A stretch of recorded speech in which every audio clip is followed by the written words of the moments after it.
Capítulo 4, vamos voltar de novo. Capítulo 4. Tendo, pois, todo o povo passado o Jordão, falou o Senhor a Josué, dizendo: tomai do povo 12 homens, um de cada tribo. E aí a gente chegou à conclusão que um de cada tribo, para que as pessoas pudessem dar testemunhos para os seus irmãos.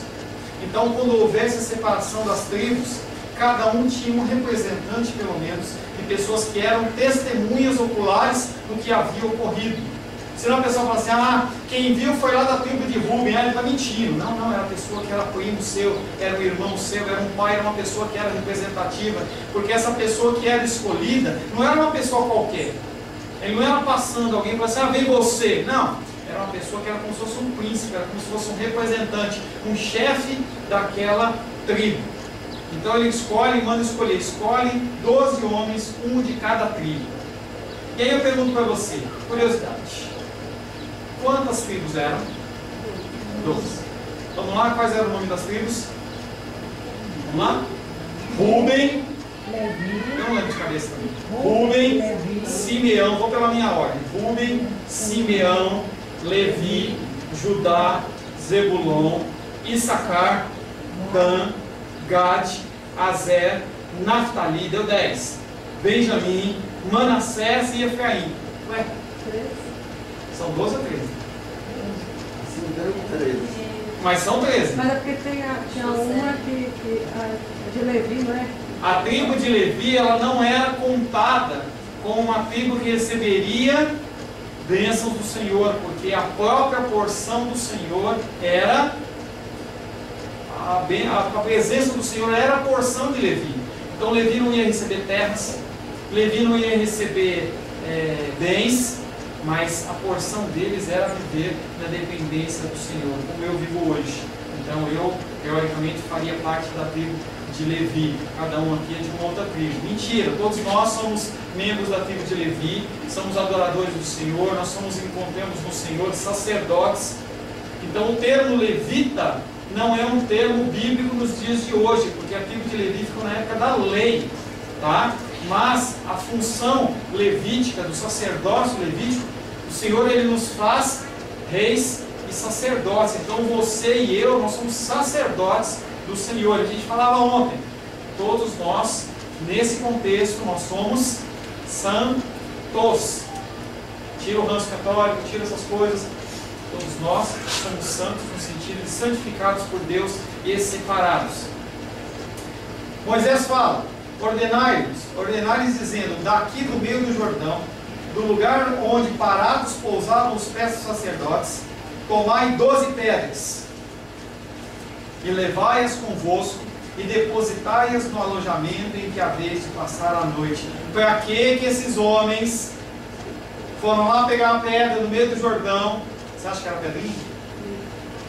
Por que esses homens pegaram pedras do meio do Jordão para levar lá para o acampamento? Souvenir? Para quê? Fazer um altar?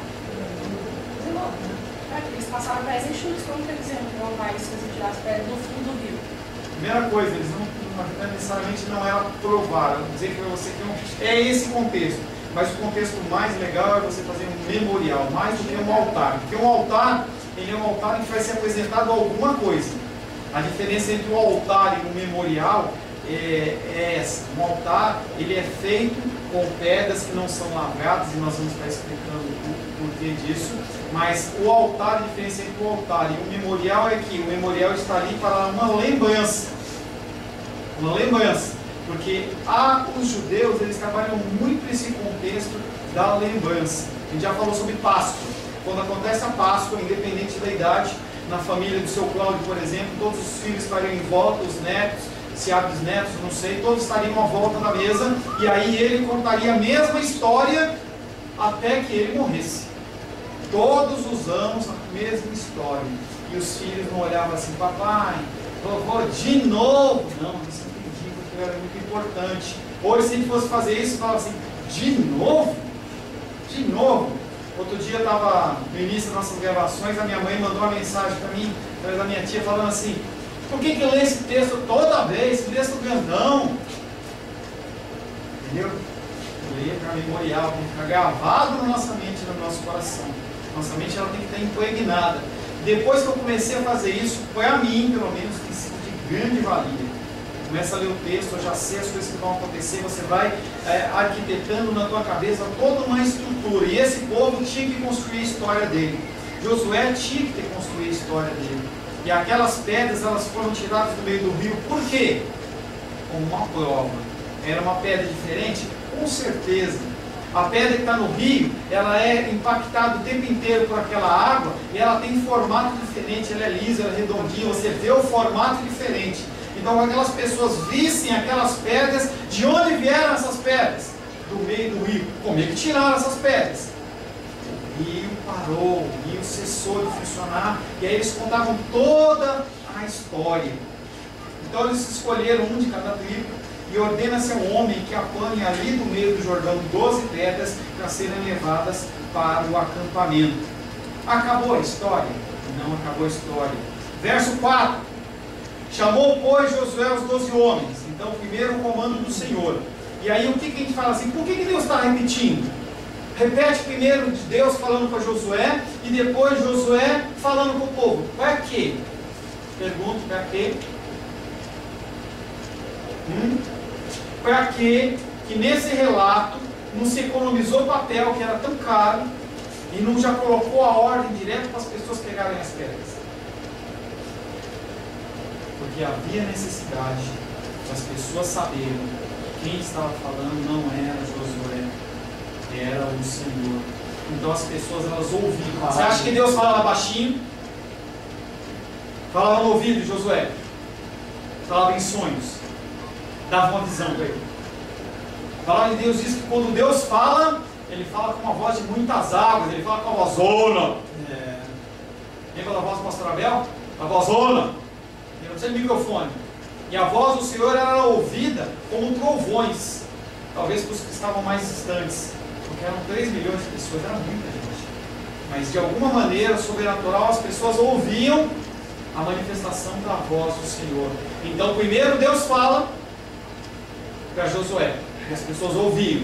E aí Josué vai e fala para aqueles homens que é o que vai acontecer aqui. Chamou, pois, Josué os 12 homens. Ele foi lá e escolheu. Não é quem quer? Não, você dentro.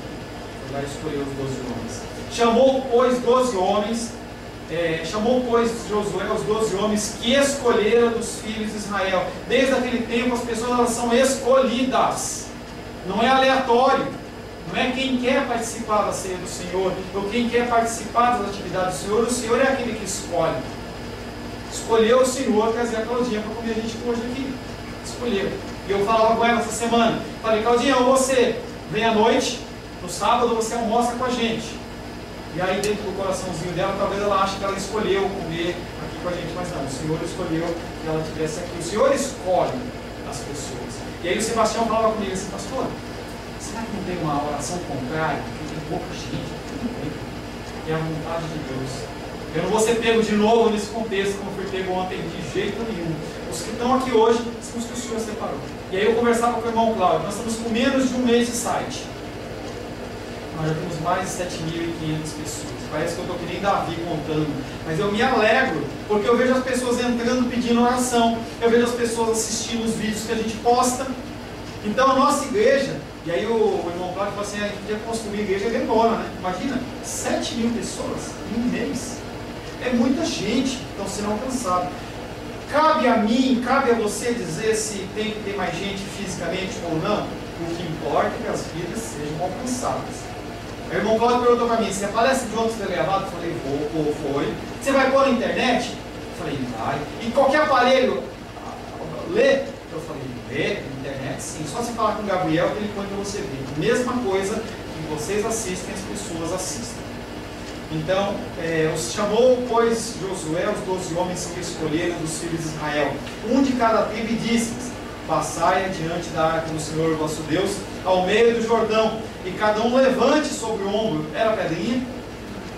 Era um cascalhinho? Levante cada um sobre o ombro uma pedra, segundo o número das tribos dos filhos de Israel. Tinham que sair dali 12 pedras, para que isso seja por sinal entre vós, para que as pessoas entendam que algo aconteceu. E quando vossos filhos no futuro perguntarem, dizendo: que vos significam estas pedras? Futuro o quê? 1 ano? 5 anos? Está falando em gerações, em gerações, em gerações. Será que essas pedras estão lá hoje ainda? Não sei dizer. Talvez esteja, talvez já tenha sido desmontado, não importa. Mas o memorial ele ficou tão gravado no coração daquelas pessoas que não havia mais a necessidade de haver pedra. É por isso que a gente lê um texto muitas vezes. Porque aquilo vai ficando gravado na tua mente, ficando gravado na tua mente. Eu estava falando com a Glendinha a respeito de tabuado dos meninos. Começa a fazer eles lerem.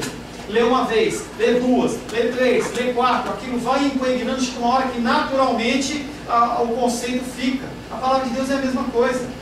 Então a gente vai lendo, lendo, lendo. Aquelas pessoas começaram a ouvir tanto aquela história que já ficou gravado. Então eu não vi. Pergunta para o pai conta a história. Pergunta para o avô conta a história. Todo mundo contando a mesma história, aquilo gravado no seu coração. Um monte de pedras seriam testemunhos de poder de Deus e a sua fidelidade em levar todo o povo de Israel de volta à terra prometida. Você acha que foi uma invenção ali de Josué? Será que Josué, o Deus, inventou aquilo naquele momento? Gênesis capítulo 28. Deixa marcado Josué aí. Gênesis 28, verso 18. Gênesis 28, verso 18.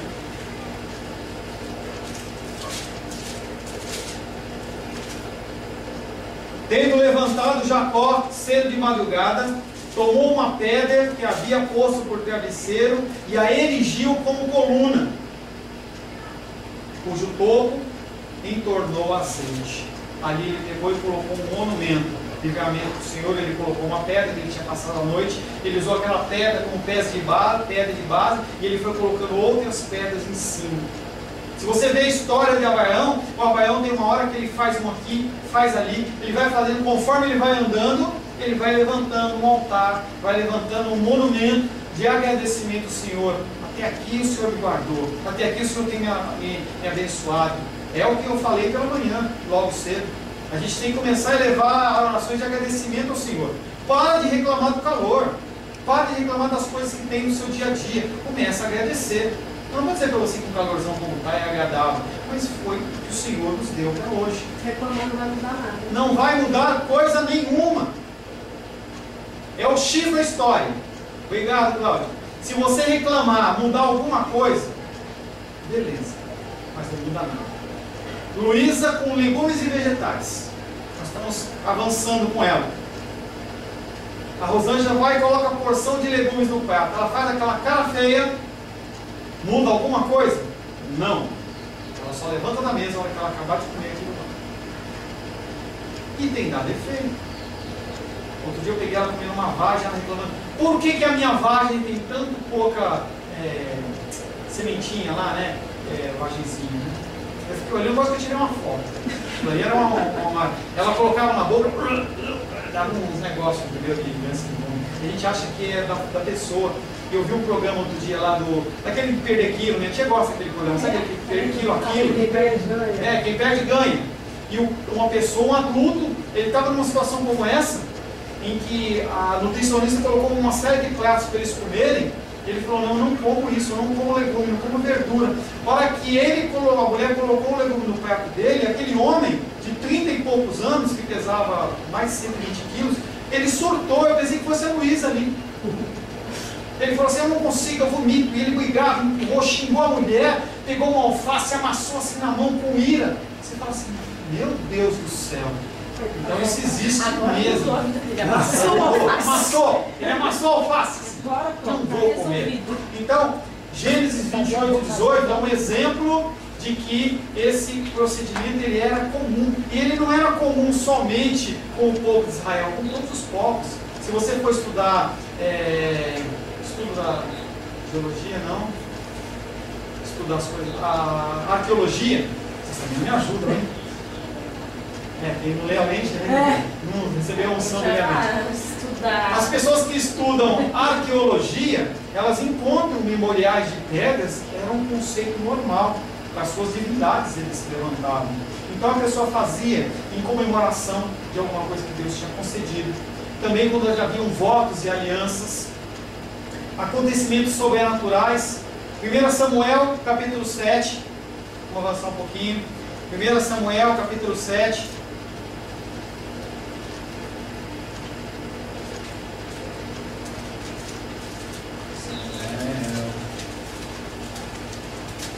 Primeira Samuel capítulo 7, versos 10, 11 e 12.